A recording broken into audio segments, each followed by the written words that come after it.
నియోజకవర్గ శాసనసభ్యులకి చాలా పవర్ ఉంటుంది.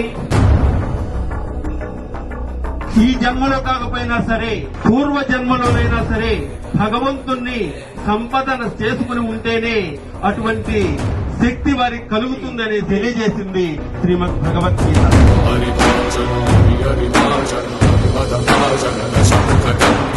ఒకప్పుడు శ్రీనాథ మహాకవి ఈ ప్రాంతంలో సందర్శించినప్పుడు ఈ ప్రాంతంలోని దుస్థితిని ఆయన పద్య రూపంలో చెప్పారు. స్వర్జగంధన్న కోళ్లు సప్పంబుల తేలు పలనాటి సీమ పల్లెటూళ్ళని మన ప్రాంతం గురించి చెప్పాడు. ఈ దేవాలయాల అభివృద్ధికి కృషి చేస్తానని, అలాగే ఇలాంటి దైవ కార్యక్రమాలకి నా వంతు సహాయ సహకారాలని అందిస్తానని తెలియజేస్తూ